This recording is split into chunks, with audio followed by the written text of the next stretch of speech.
తీసుకుంటా ఉన్నాం. నిన్న కూడా మా సీనియర్ నాయకులు మాజీ మంత్రి స్పష్టంగా వారు ఓపెన్ ఛాలెంజ్ చేశారండి అంశాల పట్ల. ఈరోజు కూడా మేము మళ్ళీ అడుగుతా ఉన్నాం, డీజీపీ గారు, రాష్ట్ర డీజీపీ గారు దీనిపైన స్పందించాలా, హోమ్ సెక్రటరీ గారు స్పందించాలా.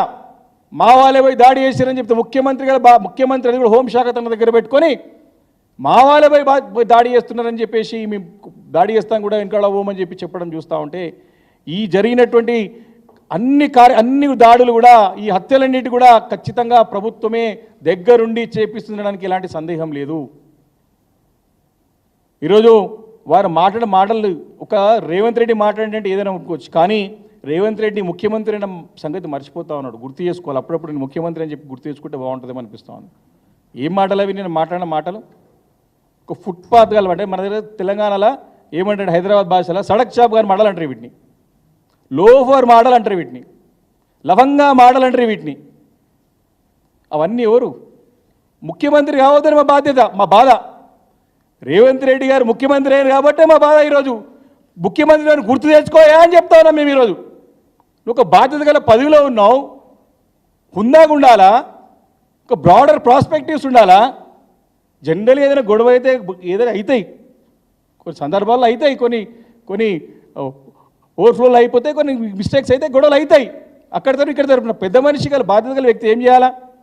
అరే అయ్యింది అయిపోయింది, మన హైదరాబాద్ నగరం బాగుండాలా, బాధ్యత గల పదులున్నప్పుడు మనం కలిసి ఉండాలా, ఏమంటే చూసుకొని మాడుకోవాలి, చర్చించుకోవాలి, ఒక పద్ధతి ప్రకారం పోవాలనాలి. కానీ ఇంత దిగజారుడా అసలు పొంతన లేదు.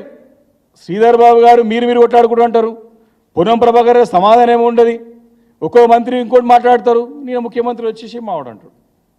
ఏంది ఇది? ఈ రాష్ట్రంలో ఏం జరుగుతుంది? ఏం పరిపాలన సాగుతూ ఉంది?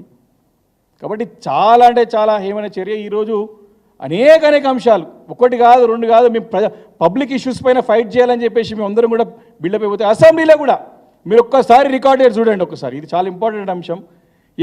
ఎప్పుడైతే అసెంబ్లీ సమావేశాలు జరిగిన రోజులలో, మొన్న బడ్జెట్ సమావేశాలలో ఏ రోజైతే రేవంత్ రెడ్డి గారు సభకు వచ్చినారో ఆ రోజు అన్ని గొడవలే జరిగినాయి. ఒక 2 రోజులు రాలే సభకి, 3 గంటల వరకు జరిగిన సభ. తెల్లారే 3 గంటల వరకు సభ మేము అందరం ఉన్నాం సభలో. ముఖ్యమంత్రి గారు రాలే ఆ రోజు. అన్ని అంశాల పట్ల సుదీర్ఘంగా చర్చ జరిగి మంత్రులకే సమానం రాబట్టే ప్రయత్నంలో మేము ఉంటే, ఎస్ మేము ప్రజలకు సంబంధించినటువంటి సమస్యల గురించి దారి కావాలి, పరిష్కారం చూపెట్టాలని కూర్చున్నాం.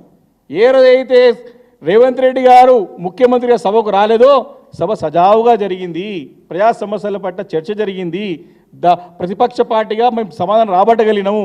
ఏ రోజైతే ముఖ్యమంత్రి గారు వచ్చిరో ఉసగొల్పాలా, గొడవ పెట్టాలి, సభకి వెళ్ళిపోవాలా, ఇది జరిగింది. అంటే వారి యొక్క మనస్తత్వం, సంకుచిత మనస్తత్వానికి, వారికి అరాచక మనస్తత్వానికి దర్పణం పడుతోంది ఈరోజు.